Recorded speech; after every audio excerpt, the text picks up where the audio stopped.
This conference will now be recorded.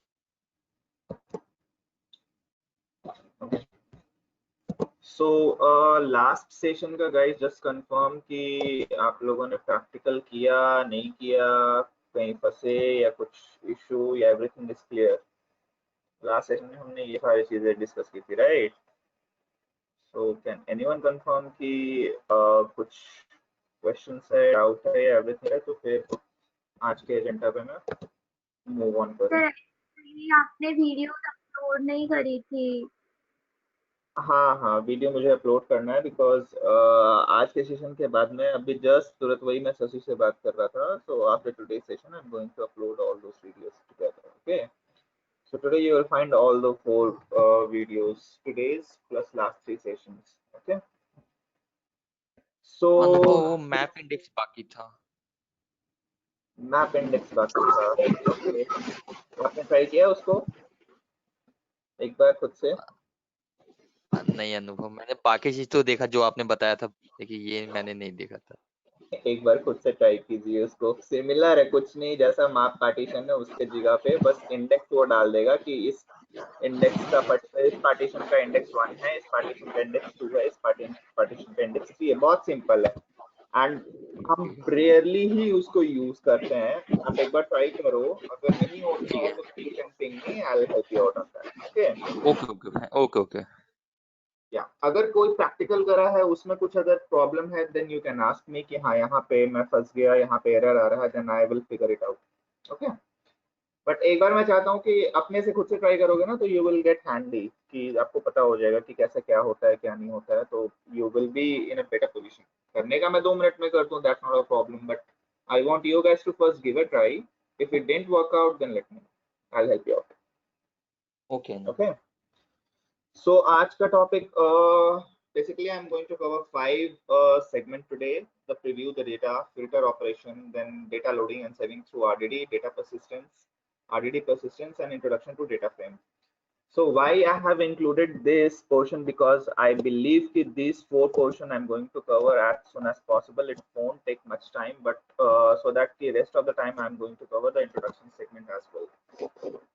But it doesn't mean कि ये RDD यहाँ पे खत्म हो गया है। इसके अलावा हमारे पास आरडीडी में 2-3 कॉन्सेप्ट और है, जैसा कि मैंने यहाँ पे जो शेयर किया था कॉन्टेक्स्ट में। सो हम लोगों ने ये कवर कर लिया है, ये कवर कर लिया, ये कवर कर लिया, ये कवर कर लिया, ये कवर कर लिया। This segments we have already covered, right? So today I'm going to cover this one. I'm not going to talk about this because this one is not that much important and कहीं ज़्यादा कुछ खास ये पूछा नहीं जाता है, तो I'm going to drop this topic. So after that, in today's discussion I'll talk about this, जो कि ट्रांसफॉर्मेशन, लास्ट सेशन में जो ट्रांसफॉर्मेशन का मैंने बताया था, ट्रांसफॉर्मेशन को ही थोड़ा सा मैं प्रोसीड करूंगा एक हाई लेवल पे।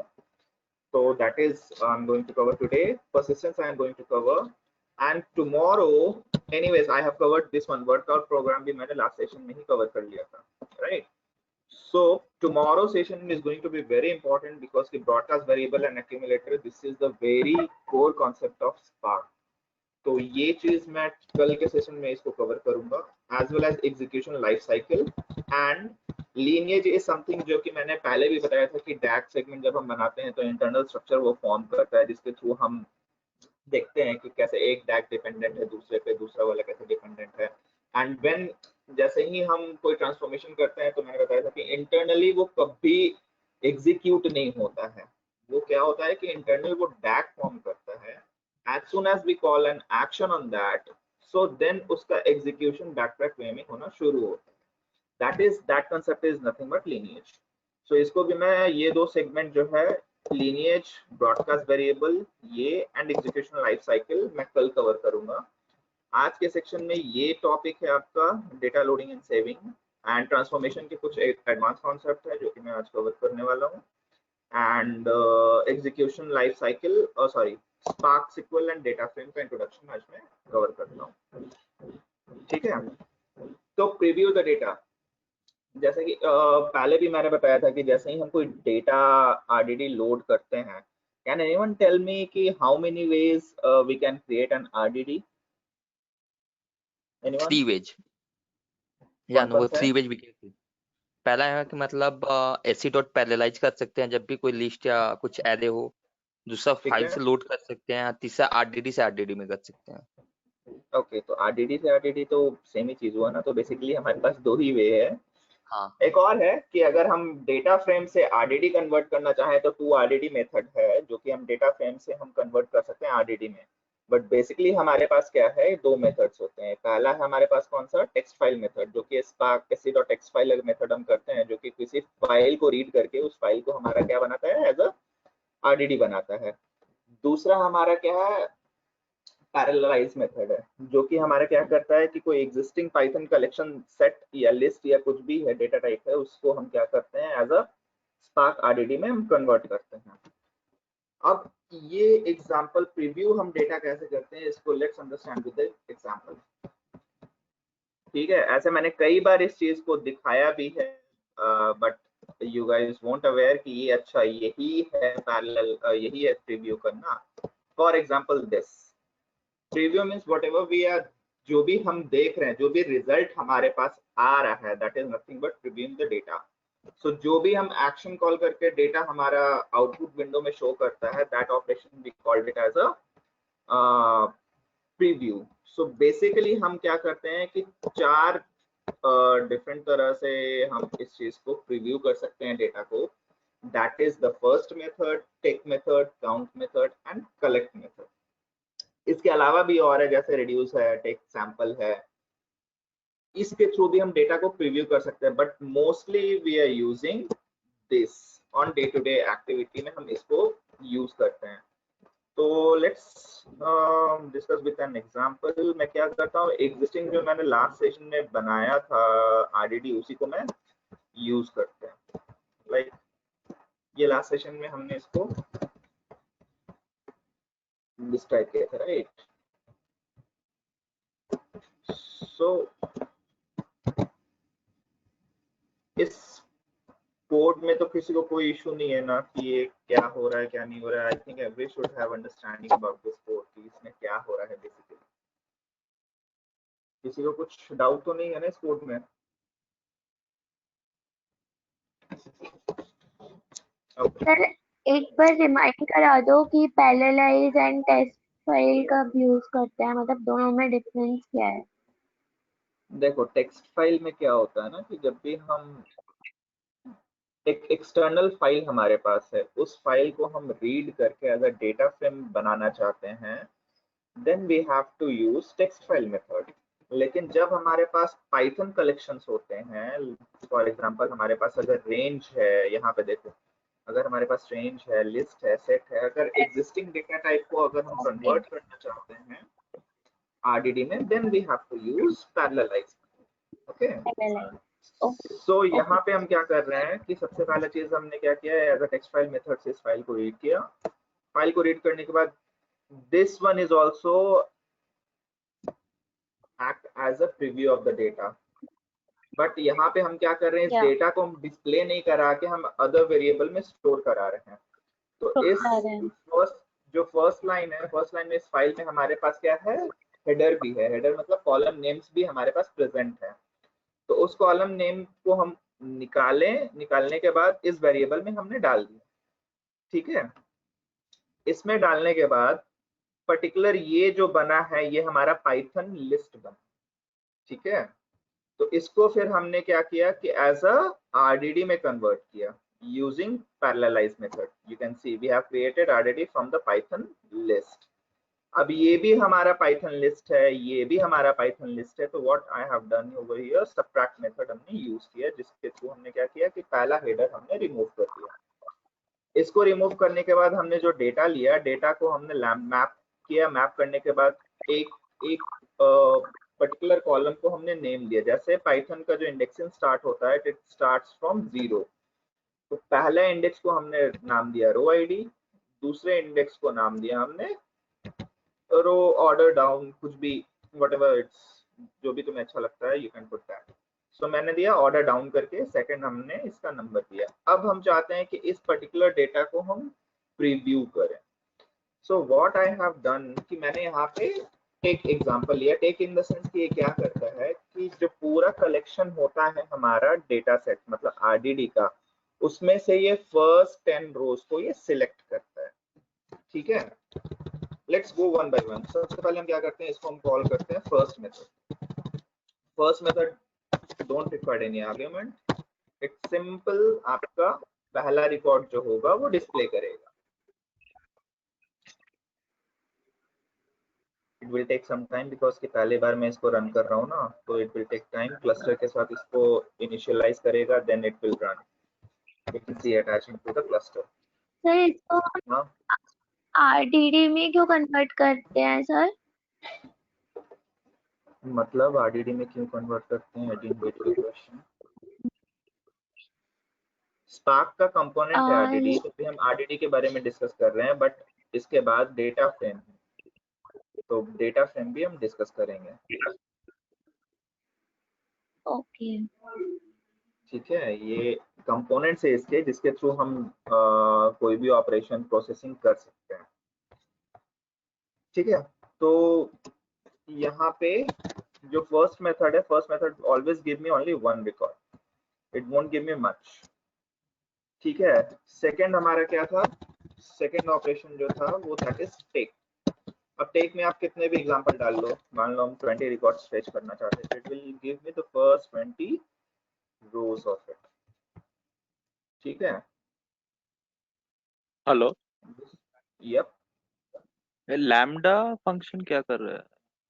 लैम्डा फंक्शन यहाँ पे अनोनिमस फंक्शन है। जो भी आरडीडी जो भी हम प्रोसेस करते हैं वो बिना लैम्डा फंक्शन का काम नहीं करेगा, क्योंकि यहाँ पे जो डेटा का हम प्रोसेस कर रहे हैं वो एक एक रो को वो प्रोसेस कर रहा है। तो lambda is a pointer to each of the रो।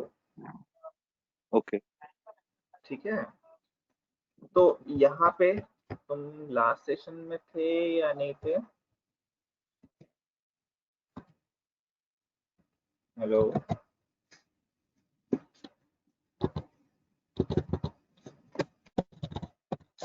ठीक है। Now the third point is count. It will give me the entire कि हमारा इस जो आरडीडी है, आरडीडी में हमारे पास कितने काउंट्स, कितने नंबर ऑफ रिकॉर्ड्स हैं।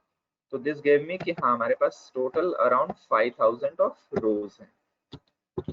Now the last is collect, but be very careful while using collect operation. The reason is कि सारा जो ये कलेक्ट है, ये पूरा इंटायर डेटा सेट जो हमारा आरडीडी होगा, सारा डेटा ये कलेक्ट करेगा, उठाएगा और मेमोरी में लाएगा, and then it will give you an output. So जब भी अगर हमारा फाइल का साइज या डेटा का साइज अगर ह्यूज हो, तो it is not recommended to use collect method, because कि वो पूरा मेमोरी ऑक्यूपाई कर लेगा and other process will get hampered with that. So make sure कि जब भी तुम कलेक्ट ऑपरेशन यूज कर रहे हो, परफॉर्म कर रहे हो, तो you should always use with the smaller data set, not with the big one. ठीक है, इसका अल्टरनेटिव वे अगर, okay let me ask this question. अगर हमारे पास सपोज करो कि 10 मिलियन रिकॉर्ड है,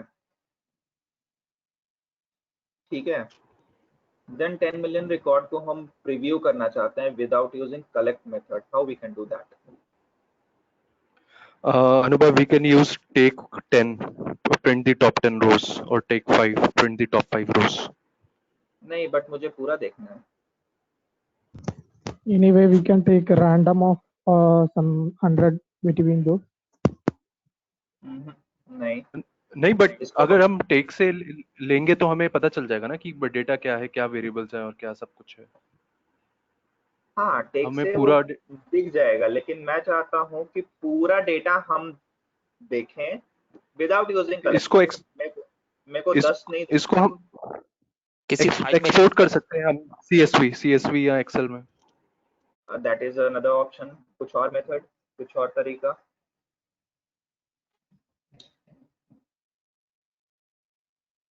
इसको ये डेटा फ्रेम में में पूछा जाता है, ये इंटरव्यू में पूछा डेटा जाता है।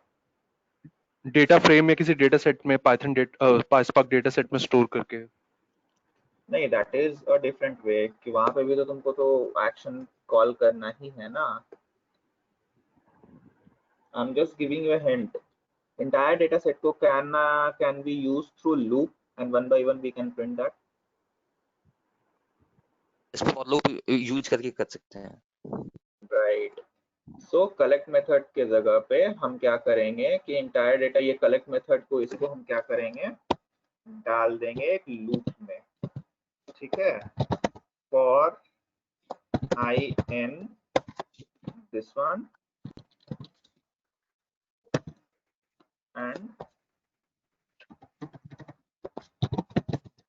प्रिंट ऑफ जो भी है आई, हम डाल देंगे इसको, प्रिंट ऑफ आई करेंगे। तो एक जब हम लूप के थ्रू इसको प्रोसेस करेंगे ना, तो ये डेटा जो है इंटायर में आके वन बाय वन हमारे पास ये प्रोसेस होगा and then it will give me the result, rather कि पूरा entire data set at a short memory में आएगा, ठीक है। बट सर हमने यहाँ पे भी तो कलेक्ट यूज करा है ना। कलेक्ट यूज करा है बट वो इंटरनल मेमोरी में नहीं आएगा, वो पॉइंटर आई सेट रहेगा and I will fetch one by one record. Okay, वो फिर 1 by 1 मेमोरी में आएगा। मेमोरी में आएगा, राइट, ठीक है। तो this question usually ask in the interview कि मुझे पूरा डेटा सेट प्रीव्यू करना है but I don't want to use collect method, how you can do that, ठीक है। So these are the basic जो प्रीव्यू हम करते हैं डेटा को, these are the basic operation कि हम फर्स्ट एक क्लास काउंट कलेक्ट मेथड का यूज करते हैं, रिड्यूस भी करते हैं, सैंपल्स रिकॉर्ड भी करते हैं। So but these are not कि फ्रीक्वेंट यूज होता है हमारे पास टू प्रीव्यू द डेटा, ठीक है। But I want you guys to try on reduce and take sample and see कि कैसे ये काम हो रहा है and what is the difference between that. If any doubt, अगर स्टक हो रहे हो then let me know, I will help you out on the next tomorrow session, okay. Then हमारे पास सेकंड सेगमेंट है like filtering the data. Now I want to filter some of the data, like हमारे पास यहाँ क्या है, data पूरा ये हो गया। Now I want to filter it out कि जो हमारे पास रो आईडी है, it will give me that record whose row id order id is less than 5 or whatever, like 5 के लिए मैं प्रीव्यू करना चाहता हूँ डेटा को, then how I can do it। so the simple thing is कि सबसे पहले तो मैं यहाँ पे let me comment this out, which transformation I need to use to filter this data, filter, okay, how we can use this, rdt dot filter and we can pass using the lambda Okay. function।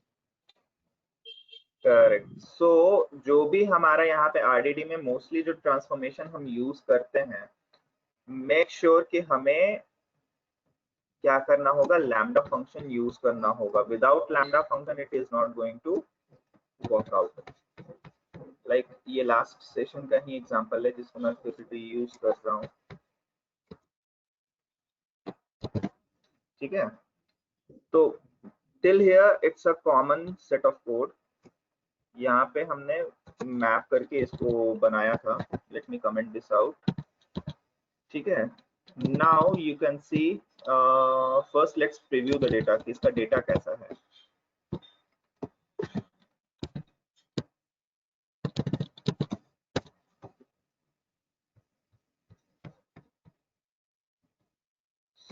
So it give me the record कि okay हमारे पास data जो है like this, हमारे पास data है।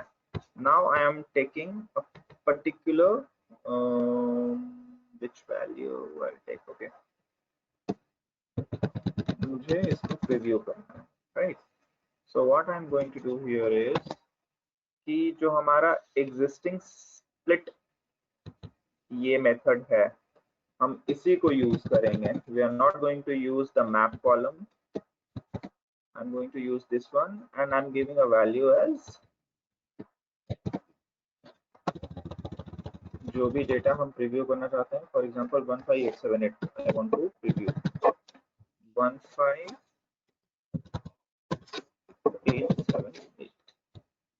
and since we have only one record, so I'm not going to use select method, I'm just taking, or let me see the count, इसका count कितना है,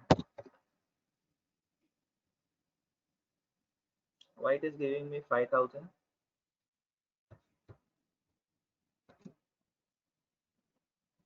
Anyone? Any guesses? आपने data का नाम वो change नहीं किया, test one RDD map column RDD filter होना चाहिए। Oh,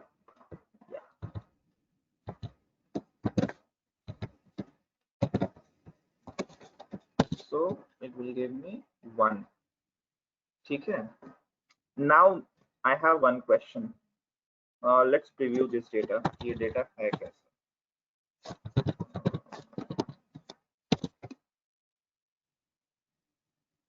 ठीक है. ये 1578. These are basically his rows. Don't think like कि ये अलग अलग रिकॉर्ड है. ये actually 15781 पहला कॉलम का वैल्यू, ये दूसरा है, ये तीसरा है. All are separated by comma. Now my question is कि every time जो मैंने फाइल जब हम रीड किए थे तो this data set is of integer, right? But as you can see कि मैं यहाँ पे as a string pass कर रहा हूँ single quotes में. So how I can convert an string to an integer in RDD? This is another interview question which usually asked कि हम इसको convert कैसे करते हैं? तो कास्ट Can कर any- सकते हैं ना, कास्ट कैसे Mhm. To dot to int To int वो तुम्हारा हाँ, स्काला to में काम करेगा, PySpark में नहीं करेगा वो. तो इसका स्ट्रक्चर क्रिएट कर सकते हैं फिर। स्ट्रक्चर इन द सेंस कैसे? जैसे आपने ऊपर किया था उसमें। See what I can हाँ do here is हाँ 8 लाइन 8 में लाइन 8 में कमेंट करता हूँ. ठीक है. और एक वहाँ पे जैसे जब हम रो आईडीज को रीड कर रहे हैं, what I can do here is I need to change it as a integer. Okay. Now let me comment this out. इसको मैं कमेंट कर रहा हूँ and just preview this data. Will it give me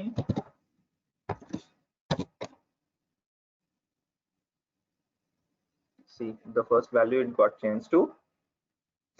It is not giving me in what quotes. So I have changed this data into the integer. So यहाँ पे that is the actual problem with the RDD कि हमें हर बार क्या करना पड़ रहा है, जो भी ऑपरेशन है explicitly perform करना पड़ रहा है.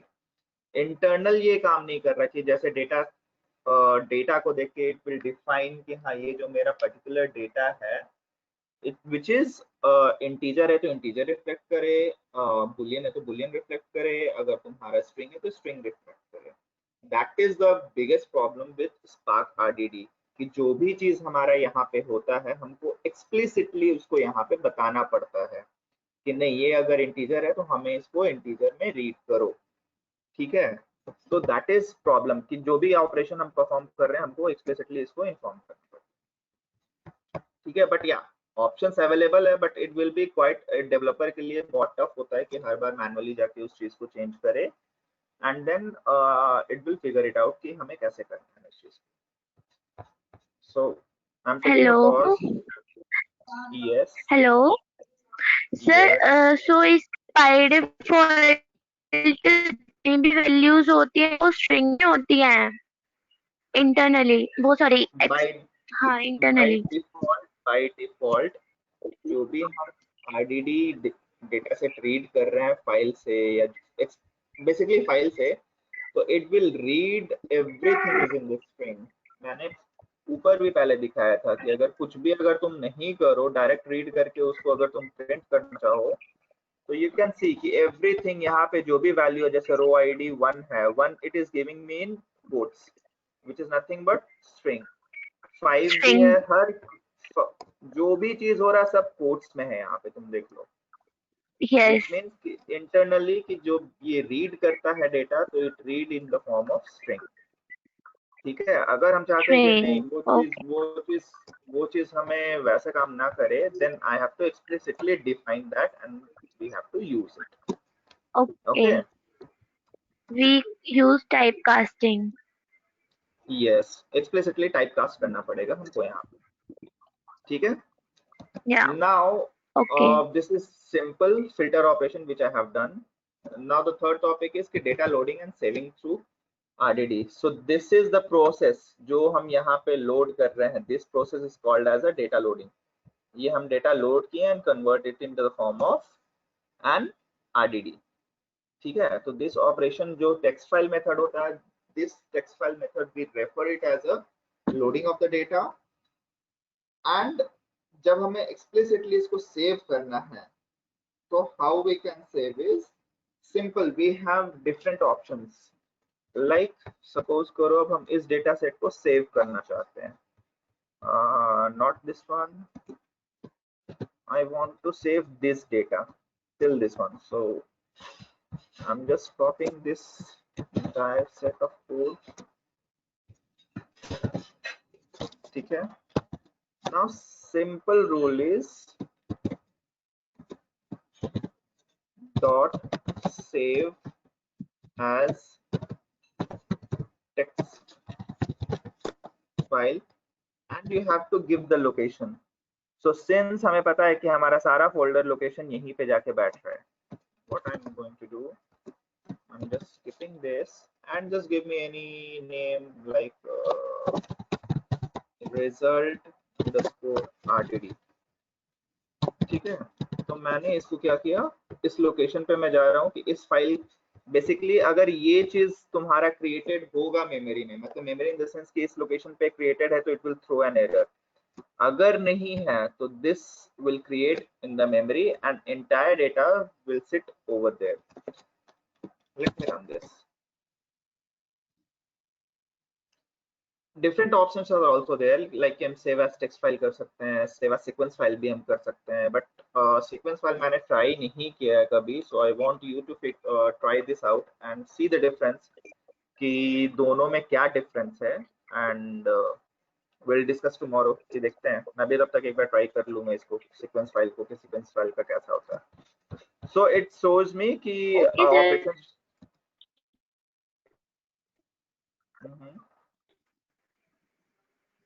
हेलो. या हेलो सर, ये हम RDD को टेक्स्ट फाइल में सेव करा सकते हैं? तो वही तो देखिए, that is the things this operation will do कि RDD को as a text file इस memory location पे ये जाके save हो गया. Let's see कि ये data save हुआ है या नहीं हुआ है. So if you go there, all the data resides over in DBFS. Go to file store, go to tables, and you can see somewhere result underscore RDD will be here only. Yes. So how many parts? Part 10 partitions by default it took and 10 file it created. और इस 10 file में हर में हमारा 500 records होगा. ठीक है. तो ये बेसिकली हर फाइल को इस पार्ट बाय पार्ट में स्प्लिट करके इसने डेटा लोड कर, as you can see. Okay sir. ठीक है. Got it. अगर डेटा अपेंड करना हो तो कैसे करेंगे अगर एग्जिस्टिंग फाइल है तो? ओवरराइट कर दो. अच्छा, मतलब वही rdd.overwrite कुछ लिखना होगा ऐसे?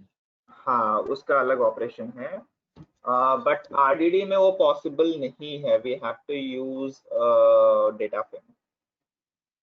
डेटा फ्रेम में हम उसको कर सकते हैं overwrite. Data frame dot mode dot append भी कर सकते हैं, ओवरराइट भी कर सकते हैं. वहाँ पे मोड डिफाइन होता है कि किस मोड में तुम करना चाहते हो. अच्छा, और ये जो जितने और जितने जो फाइल क्रिएट हुए, जो 10 फाइल क्रिएट अगर चाहते हैं अगर एक ही फाइल में लोड करने के लिए, तो मतलब यहाँ पे क्या पार्टीशन कुछ ऐड करना हो क्या? पार्टीशन 1 और something? Right. Okay. Right. Let me try this out. जैसे मैंने बताया था कि जब हम रीड करते हैं तो रीड करने के टाइम पे भी हम डिफाइन कर सकते हैं ना कि number of partition. Yes yes. तो राइट करने के टाइम पे भी हम डिफाइन कर सकते हैं. Late try this out. अगर हम यहाँ पे देखते हैं, I never tried but I think it should work. अगर हम यहाँ पे 4 डालते हैं तो आई थिंक ये 4 पार्टीशन में, oh sorry, it will give you error because this already present, right? Yes. Just leaving. No, it won't. By default ये जो होता है उसी को ले रहा है। It is showing an error.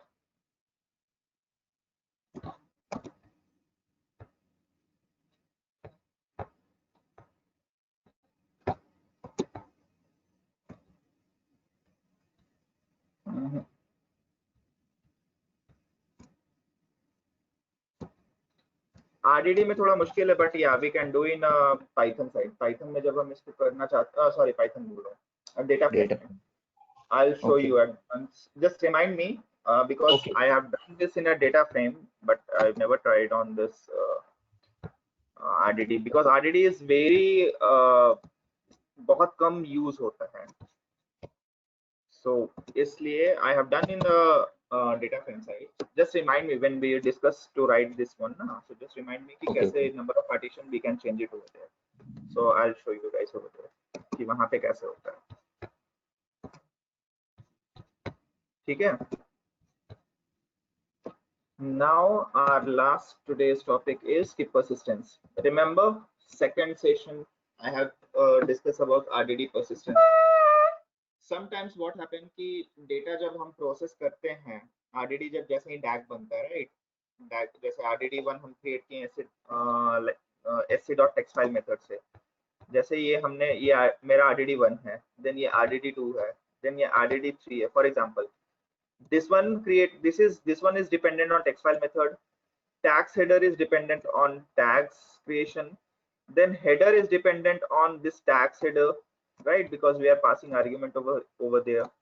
Then tags data is dependent on these two, tags and header. So basically I'm just referring is RDD1, RDD2, RDD3 and RDD4. So ये इस तरह से अगर हम 100 operations अगर हम perform कर रहे हैं RDD का, and then in between that हम चाहते हैं कि नहीं जो हमारा RDD 50 है वो बार बार हमारा रीयूज हो रहा है, तो उसको हम यह ना चाहते हैं कि बार बार वो प्रोसेस करे, वो मेमोरी में आके सिट हो जाए and then directly we can use it and process it.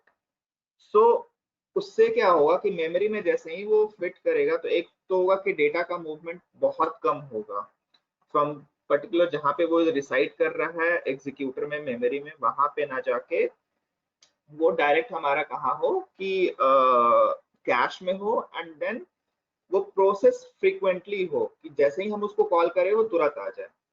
So that operation we refer to as a persistence कि डेटा जो हो मेमोरी एग्जीक्यूटर में ना बैठ के हमारे पास कैश में ऑलवेज अवेलेबल हो and it will give me the result faster. So persistence करने का, RDD को परसिस्ट करने का हमारा बेसिकली 2 एडवांटेज है। एक तो हमारा प्रोसेस जो होगा वो ऑप्टिमाइज हो जाएगा एंड फास्ट होगा, दूसरा कॉस्ट जो होगा वो लेस होगा। रीजन बीइंग ये कि जैसे ही हम डेटा का मूवमेंट कम कराएंगे तो it will utilize less cluster. ठीक है, just see with an example.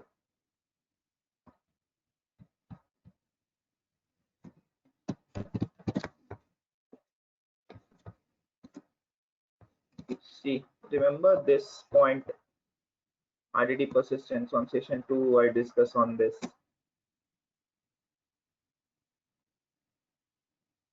You guys remember or forget?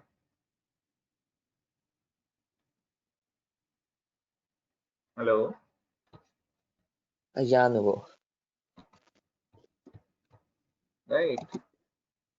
Okay. So there I have discussed like there are multiple ways we can do the cache of RDD. So हमारा basic operation हमारे पास 2 होते हैं। Like first अगर हम इसको करना चाहते हैं cache,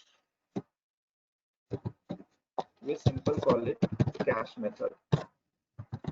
Will it work or it will throw an error? It works because by default जब हम cache में कर रहे हैं तो what happen is कि ये हमारा क्या हो रहा है कि मेमोरी में जाके सेट हो रहा है, बट जैसे ही इसको अनकैश करने के लिए हमारे पास क्या मेथड है,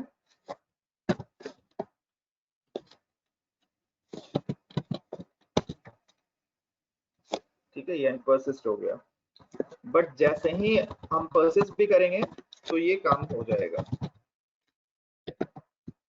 late me check the spelling,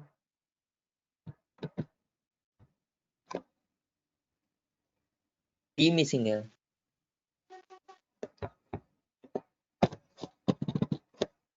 ठीक है, it won't throw any error because कि बाय डिफॉल्ट कैश मेथड और जो परसिस्ट मेथड होता है बाय डिफॉल्ट वो मेमोरी यूज करता है, but as soon as if we will try to load this data into memory and disk or somewhere, it will throw an error. Like for example कि अगर हम इसको memory and disk में करना चाहते हैं तो we have this option, right, memory and disk. It will ask if memory and disk is not defined. Can anyone tell me why this throws an error? Any guess? Because हमें इसके storage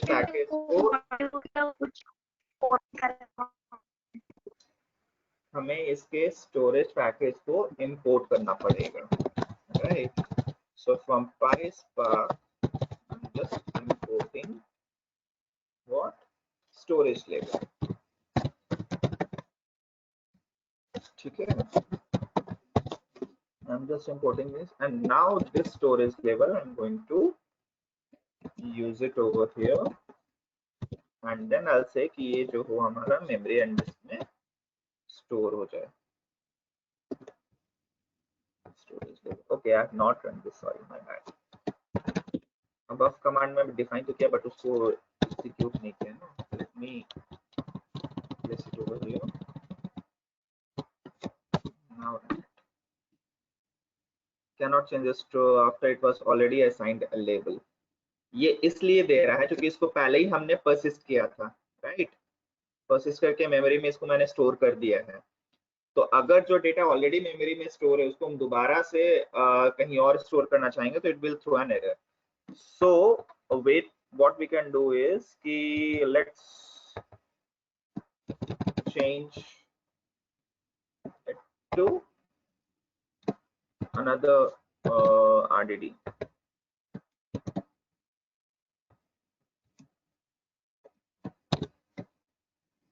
Now it's stored into memory and disk. But we cannot view, we cannot confirm कि ये, we have to trust that कि this option, ये option जो है वो memory और डिस्क में ही तुम्हारा डेटा को स्टोर कर रहा है। The memory and disk is something like कि अगर डेटा साइज हमारा बहुत बड़ा है, बहुत ह्यूज है, तो some chunks of data will store in memory and rest of other will go and sit inside disk. Okay, but ये जो हमारा RDD है, टेस्ट 1 RDD स्प्लिट, ये बहुत छोटा है, तो its entire data set will go and store in memory itself. But remember कि ये चीज जब भी हम करें तो ये ह्यूज डेटा सेट पे होता है, तो उसका कुछ पोर्शन जो होगा जो मेमोरी में फिट हो सके जितना, वो मेमोरी में होगा and rest others will go and sit inside तुम्हारा डिस्क में जाके वो स्टोर करेगा, ठीक है? तो you can try other options which we have discussed on second session. Memory only, it's like something what we are doing, persist method, memory and disk I have showed. This one is like कि तुम्हारा Java Scala में होगा और Java serializer में होगा. Disk only is still let's try कि disk only हमारा काम करता है कि नहीं, but it's still in experimental phase, so I'm not sure कि okay it will throw an error, cannot, because ये same already used हुआ पड़ा है. So let's change this and try to run this. ये जाके हमारा डेटा जो है डिस्क में जाके स्टोर हो गया, it won't stay in memory, ठीक है? तो this way we can use the persistent method to permanently store the data over, हाँ बट इसका तुम्हारा इस सेशन जो भी डेटा हम परसिस्ट कर रहे हैं वो एक्टिव तुम्हारा टिल सेशन तक ही होगा। जैसे ही सेशन हम क्लोज करेंगे this will go up from the memory और जहां पे भी है वहां से वो क्या होगा, डिलीट हो जाएगा।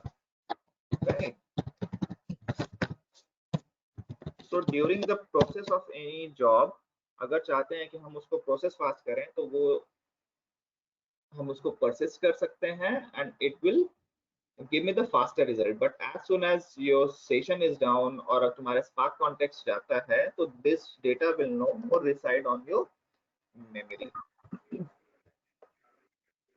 ठीक है, तो these are the different storage level कि हम इसको मेमोरी में कर सकते हैं।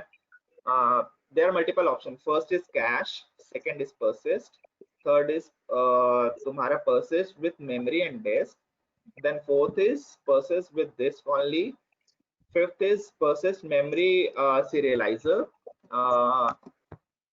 and one more is there, serializer and disk serializer, memory only serializer and memory only disk serializer. So these are different options, but in PySpark we can have only 4 जो कि हम cache, persist, memory and disk only we can write, we will have। एक doubt है अनुभव, मतलब अगर आप मान लीजिए अगर 2 बार अगर मैंने यूज किया तो ये डेटा का फ्लो कैसे होगा? अगर फॉर एग्जांपल अगर मैंने लाइन नंबर 6 को किया और फिर मैंने लाइन नंबर 8 को किया तो डेटा का फ्लो कैसे होगा फिर? See, the only constraint you have is कि एक ही RDD को तुम 2 जगह पे नहीं कैश कर सकते हो, ठीक है, it will reside only one place, ठीक है। तो उसके बाद तुम्हारे पास 10 RDD है, ठीक है, 10 को तुम जहां चाहो स्टोर करवाना चाहो कर लो, मेमोरी में करवाना चाहते हो मेमोरी में करवाओ, मेमोरी एंड डिस्क में करवाना चाहते हो डिस्क में करवाओ, डिस्क में करवाना चाहते हो डिस्क में करवाओ। The flow will depend on कि किस तरह से एक्शन को हम कॉल कर रहे हैं, जिस ऑर्डर में एक्शन को कॉल करेंगे उसी एक्शन में हमारा फ्लो ऑफ एग्जीक्यूशन होगा। लाइक फॉर एग्जांपल कि अगर हमने RDD1 को मेमोरी में किया है और RDD2 को हमने डिस्क में किया, but we are calling RDD2 first, so RDD2 data हमारा पहले प्रोसेस होगा, डिस्क से उठ के वो मेमोरी में आएगा and then it will give the result, क्योंकि हमने RDD1 को तो यूज किया ही नहीं है। You got my point? हाँ, लेकिन RDD2 जो है RDD1 से ही बना हुआ है ना फिर। अच्छा, if you have dependency, right? तो डिपेंडेंसी अगर तुम डिपेंडेंसी है तो जो तुम्हारा RDD2 हम कॉल कर रहे हैं तो एनीवेज RDD1 तो परफॉर्म होना होगा ना, तो RDD सबसे पहले एग्जीक्यूट होगा, देन जो मेमोरी वाला डेटा है वो हमारे पास आएगा, देन RDD2 क्रिएट होगा। सो अगर डिपेंडेंसी है तुम्हारा RDD1 जैसे तुम्हारा RDD2 का डिपेंडेंसी RDD1 में है तो एनीवेज RDD1 ही सबसे पहले प्रोसेस होगा, जो कि अगर वो मेमोरी में है तब भी मेमोरी में हो या डिस्क में हो कहीं पे भी हो, anyways it will process whichever is dependent. अगर लेकिन फिर अगर वो नेक्स्ट टाइम अगर कॉल करते हैं तो फिर से वो स्टार्टिंग से होगा, मतलब RDD1 से फिर RDD2 में जाएगा कि RDD2 को ही सबसे पहले पिक कर लेगा? देखो just let me open this,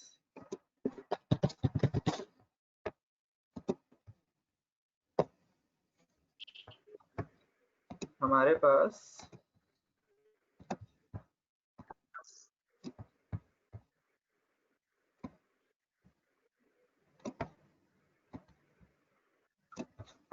ठीक है, अब सपोज करो ये मेरा है RDD1, हमारा हो गया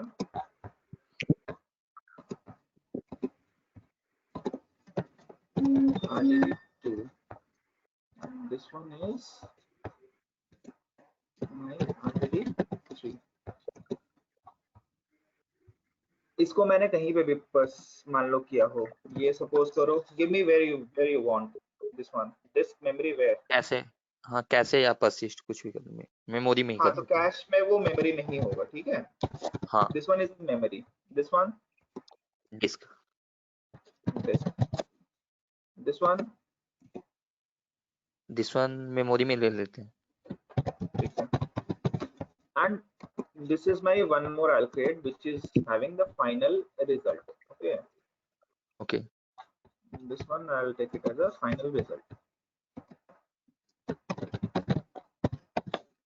ये हमारा रिजल्ट है। अब now the thing is कि हमारा जो डेटा है वो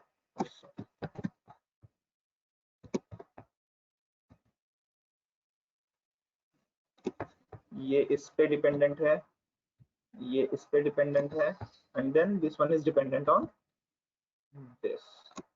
ठीक है, ओके ऐसा डिपेंडेंसी हाँ हमारा। हाँ ठीक है, अब जब हमने रिजल्ट पे यहाँ पे हमने एक्शन परफॉर्म किया, क्योंकि हम एक्शन परफॉर्म कर रहे हैं रिजल्ट वाले पे, रिजल्ट आरडीडी पे, यहाँ पे हमने क्या किया, एक्शन परफॉर्म किया। ठीक है, तो जैसे ही एक्शन परफॉर्म किया तो सबसे पहले रिजल्ट देखेगा कि रिजल्ट वाला डेटा किस पे डिपेंडेंट है, तो इट फिगर इट आउट कि हमारा आरडीडी 3 पे है। आरडीडी 3 हमारा कहाँ पे है, परसिस्ट, क्योंकि जब हम पहली बार, रिमेंबर वन थिंग, जो भी हम परसिस्ट ऑपरेशन परफॉर्म करते हैं, persist operation is also lazy evaluate. पहली बार ये सारा जो होगा, ये हमारा सारा, ये तीनों जो डेटा है, ये कहीं ना कहीं हमारा एग्जीक्यूटर मेमोरी में या कहीं पे होगा।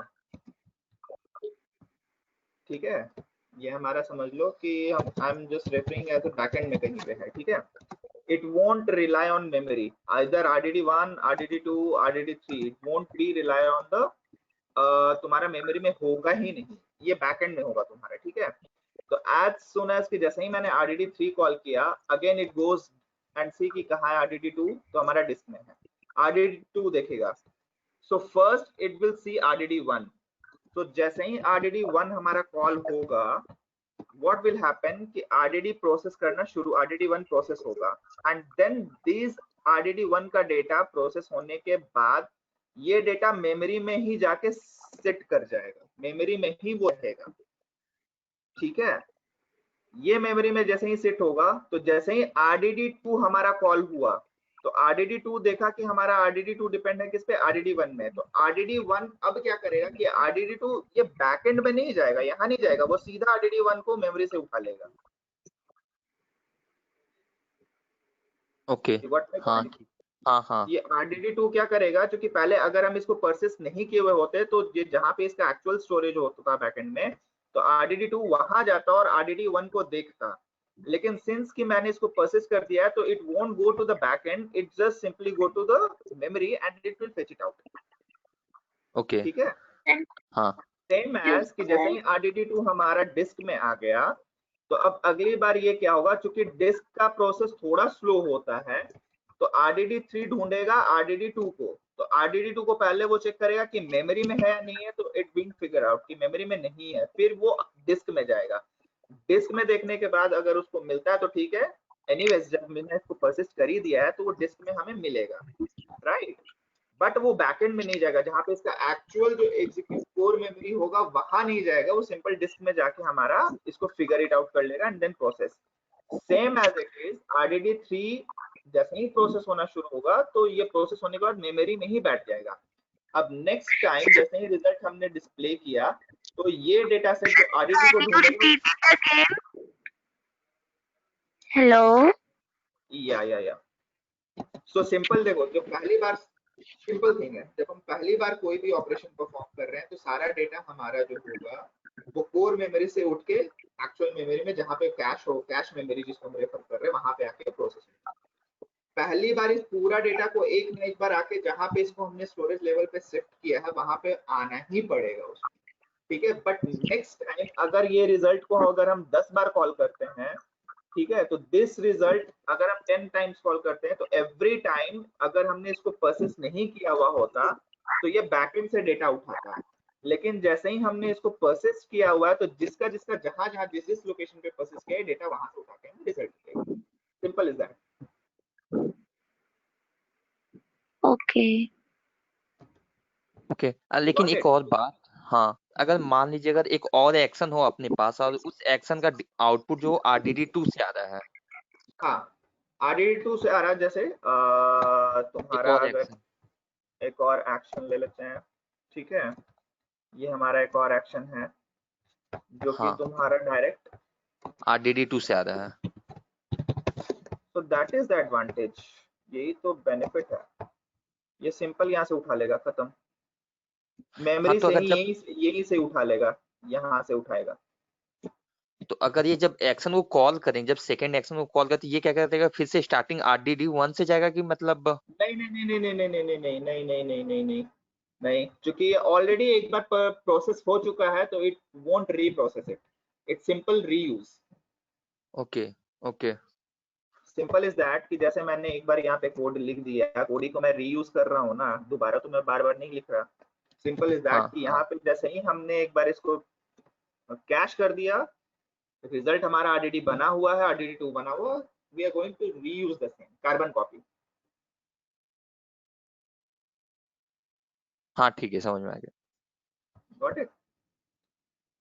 सो this is the concept of persistent RDD। अब सपोज करो एक सिनेरियो ले लो कि इसी तरह से जैसे मैंने RDD1 किया, RDD2 किया, RDD3 किया, इस तरह से हमारे पास RDD100 तक है, एंड RDD50 हम मल्टीपल टाइम हम यूज कर रहे हैं, एक्शन उसके ऊपर हम मल्टीपल टाइम्स हम कॉल कर रहे हैं। जैसे यहाँ पे इस केस में RDD2 पे हमने मल्टीपल टाइम्स कॉल किया, सो बेटर है कि इस पोर्शन को हम मेमोरी में इसको शिफ्ट करा दें कि जब भी हमको अगली बार भी इसको कॉल करना होगा, डायरेक्ट डेटा मेरे मेमोरी से आ जाएगा, it won't reprocess every time.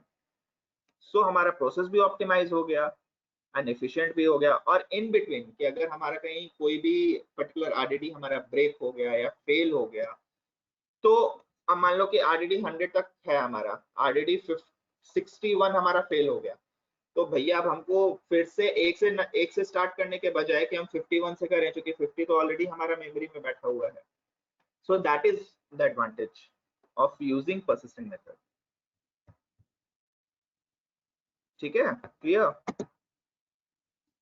हाँ Okay, now I'm just giving you introduction of the data frame.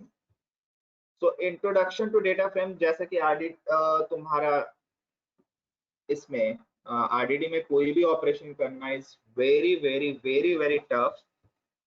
Data frame is quite easy and it's very efficient. Just for example, जैसे हमें एक header हटाने के लिए we have to done these much operation, right? एक first header हटाने के लिए, correct? But डेटा फ्रेम क्या है, already column based file format होता है। ठीक है, कॉलम बेस्ड, वो ऑलरेडी डिफाइन कर लेगा कि ये कॉलम हमारा क्या है, ये कॉलम हमारा क्या है, ये कॉलम क्या है। फॉर एग्जांपल इसी डेटा सेट को हम फिर से रीड करते हैं इन डेटा फ्रेम, इसी को हम दोबारा यूज करना चाहते हैं। लेट्स सी कि ये कितना एफिशिएंट है। सपोज करो हमने डिफाइन किया data frame equal to spark.read, we have to use read method। ठीक है, डॉट ऑप्शन, ऑप्शन के अंदर जो भी हम करना चाहें, लाइक हम हेडर डिफाइन करना चाहें कि हमारा हेडर है या नहीं है, हमारा स्कीमा हम डिफाइन करना चाहें कि हमारे पास स्कीमा इसका है या नहीं है, everything we can do over option method. जो भी हम ऑप्शन डालेंगे और जो भी चीज हम सेट करना चाहेंगे वो हम कर सकते हैं। Like I am just showing you an example कि हेडर हम यहाँ पे हम डिफाइन कर देते हैं कि हेडर जो हमारा हो वो ट्रू है, मतलब जो फर्स्ट ट्रू रिकॉर्ड होगा वो ट्रू है। डॉट ऑप्शन में हम डाल देते हैं, हम स्कीमा भी डिफाइन करना चाहते हैं, just put info schema true dot. अब हमारा यहाँ पे फाइल फॉर्मेट क्या है, तो हमारा फाइल फॉर्मेट जो है वो CSV है, तो जो भी हमारा फाइल फॉर्मेट होता है वो हमें यहाँ पे डालना पड़ता है। ठीक है, हमने यहाँ पे डाल दिया .csv। I am just using the same path, इसी पाथ, क्योंकि डेटा हमारा रिसाइड फिजिकल स्टोरेज डेटा का हमारा यहाँ पे है, आई am just using it. Okay,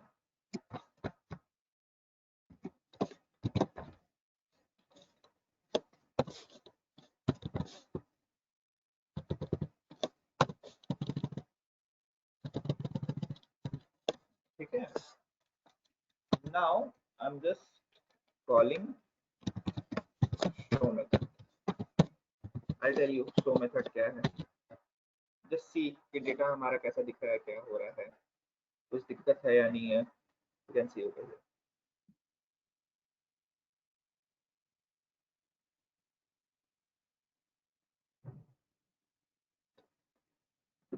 ये इन्वर्ट स्कीमा क्या है अनुभव? बताता हूँ।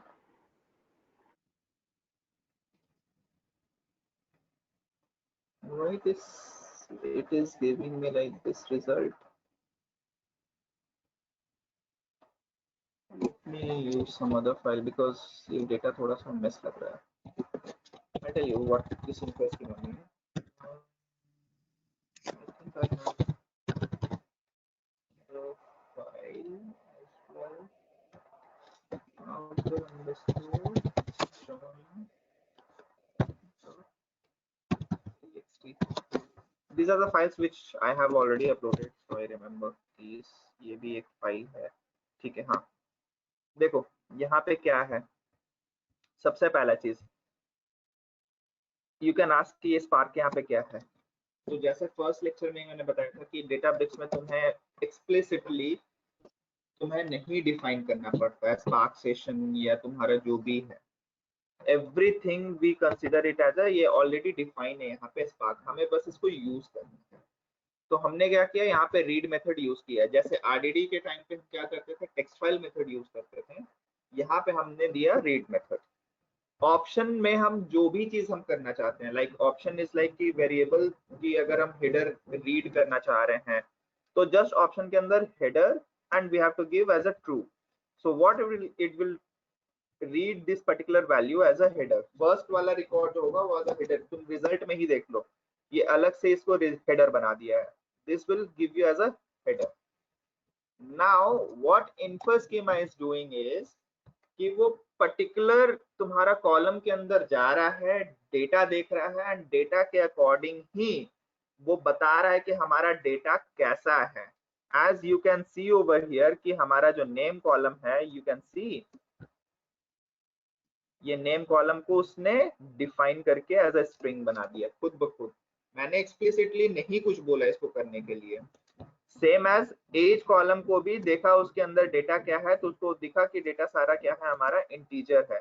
तो it automatically define the data type as a integer, जो कि हमारा आरडीडी में नहीं हो रहा था. ठीक है, आरडीडी में everything it read in the form of string. But यहाँ पे हमने क्या किया, बस एक ऑप्शन इनेबल किया इन्फो स्कीमा. वो डेटा के वो पर्टिकुलर कॉलम का सारा डेटा व्यू किया. व्यू करने के बाद उसने देखा कि ये किस टाइप का है, and according to that it convert उसका डेटा टाइप को असाइन किया. बट इसका एक डिसएडवांटेज भी है. द डिसएडवांटेज इज कि ऊपर में जब भी तुम देखो, हम जहां कहीं पे भी आरडीडी के फॉर्म में हम डेटा रीड कर रहे थे, जहां कहीं पे भी यू जस्ट सी कि हमारे पास 2 स्पार्क जॉब्स हैं. Right, you can C highlighted portion here, 2 spark jobs यहाँ पे, जो कि इंटरनल सेग्रीगेट हो रहा था. But whenever we are using infer schema, so it create another spark job to check कि डेटा के अंदर का स्कीमा क्या है. सो इससे हमारा क्या हो रहा है कि परफॉर्मेंस थोड़ा सा डिग्रेड हो रहा है. बट डेफिनेटली कि हमें यहाँ पे एक्स्ट्रा एफर्ट नहीं लगाना पड़ रहा है कि एक्सप्लिसिटली टाइप कन्वर्शन करने का of the data type. But इसको भी हम रिकवर कर सकते हैं. जो थर्ड वाला जो जॉब है, इसके लिए भी एक अल्टरनेटिव ऑप्शन है जिसको हम कहते हैं कि हमें स्कीमा खुद से मैन्युअली डिफाइन करना होगा with using struct type and struct field, जो कि हम कल के सेशन में नहीं बट नेक्स्ट वीक हम बताएंगे कि इस ओवरहेड को हम रिड्यूस कैसे कर सकते हैं. Which is also asked in interview कि what is the disadvantage of using info schema and how we can overcome from it. So next session next Saturday को I will talk about this one कि हम इसको कैसे इसको overcome करके we will इसको optimise हम कर सकते हैं. Till here any doubt, any questions? ये इन्फो स्कीमा टाइम क्यों लग रहा है इसमें, मतलब ये क्या एक्शन या कुछ समथिंग है ऐसा क्या? ये एक अलग जॉब क्रिएट कर रहा है जो कि हर रोज में जाके उस पर्टिकुलर कॉलम का डेटा चेक कर रहा है. ठीक है, और वो डेटा चेक करने के बाद उसका डेटा टाइप डिफाइन कर रहा है. तो एक एक्स्ट्रा जॉब क्रिएट कर रहा है जिसके कारण ये टाइम लग रहा है इसमें. Okay okay, got it? या no? Any question? So now you can see कि जो हम ऊपर में आरडीडी में हम करने के लिए हमें इतना सारा मेहनत करना पड़ता था, 4 लाइन 5 लाइन का कोड लिखना पड़ता था, देन हमें स्प्लिट करना पड़ता था एक्सप्लिसिटली डेटा टाइप को, txt है तो कॉमा के बेसिस पे, पाइप सेपरेटेड है तो पाइप के फॉर्मेट में। यहाँ पे हमें कुछ करने की जरूरत नहीं है, सब ऑटोमेटिकली वो कर लेगा। अगर हमें जेसन फाइल है तो हम यहाँ पे सिर्फ csv के जगह पे अगर हम जेसन डालेंगे तो it read the JSON file as well. Parquet है तो यहाँ पे हम सिर्फ पाके फाइल डाल देंगे, it will read the Pakke file. That is the flexibility of data frame. और इसके ऑपरेशंस जो हमें फिल्टर लगाना है या कुछ भी करना है, नॉर्मल डॉट फिल्टर यूज करो, कोई लैम्डा फंक्शन की जरूरत नहीं, कुछ भी करने की जरूरत नहीं है, it will process the data automatically. ठीक है, so this is basically our data frame. इसका थ्योरी पोर्शन थोड़ा सा I will prepare document and I'll share with you कि और क्या क्या एडवांटेज है इसके, but anyways on a high level I have explain कि क्या इसमें एडवांटेजेस है। एंड ऑल्सो अगर इसमें हमारे पास कोई करप्ट डेटा हो, फॉर एग्जांपल कि मान लो कि हमारे पास यहाँ पे बेसिकली हमारा 2 कॉलम है, एक कॉलम में डेटा हमारे पास है, एक कॉलम में नल है, तो वो करप्ट डेटा हैंडलिंग भी हम इसी यहीं पे भी कर सकते हैं। ठीक है, तो डिफरेंट ऑप्शंस अवेलेबल है, हम सारा कुछ रीड के टाइम पे इन सब कुछ अपने तरफ से हैंडल कर सकते हैं। That's a flexibility that data frame gives to you. So next session में I will talk more about it. So tomorrow session I'm going to cover this one is done, this one is done, and data frame and SQL I'm not this one I'm not going to cover anyways. So now lineage is also done कि जो dependency होता है that is also broadcast variable, execution life cycle and data frame and Spark SQL का detail with an example we will talk about tomorrow session. ठीक है, and whatever the things I have given कि जो भी questions मैं बोल रहा हूँ just make a note of it because interviews में ये काफी पूछे जाते हैं। ठीक है, तो in parallel you will have like interview preparation भी आपका होते जाएगा।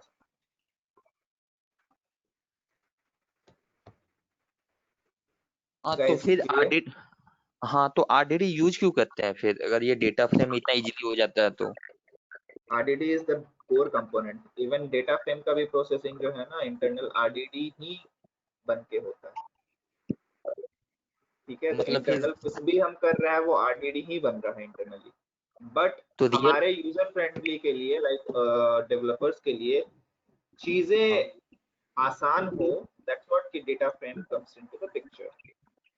और ये चीज जो इनेबल हुआ है ये तुम्हारा 1.6 के बाद या 1.3 के बाद, I am not sure, but data frame आया है। उसके पहले सारा चीज जो था वो हम आरडीडी में ही करते थे। तो रियल टाइम में जो भी काम होता है वो सब कुछ डेटा फ्रेम पे होता होगा? डेटा फ्रेम पे होता है। If you are using Python then definitely data frame, but if you are using Scala, data set and data frame. Okay okay okay, any questions?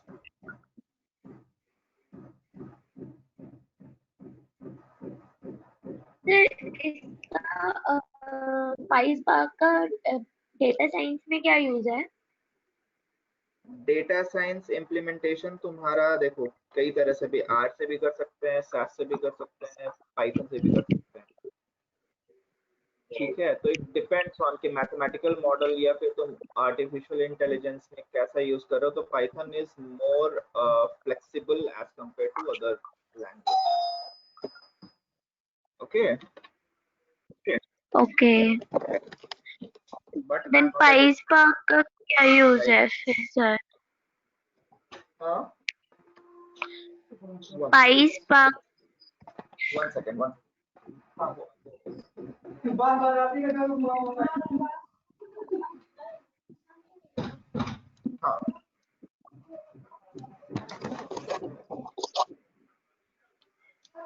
yep, sorry. Okay, then sir PySpark का क्या use है फिर? सी data science में मैंने काम तो नहीं किया है, so I am extremely sorry कि I won't to answer to that question. But हाँ डेटा साइंस में बिग डेटा के थ्रू भी हम कर सकते हैं, but I have never tried कि वो कैसे होता है, क्या होता है।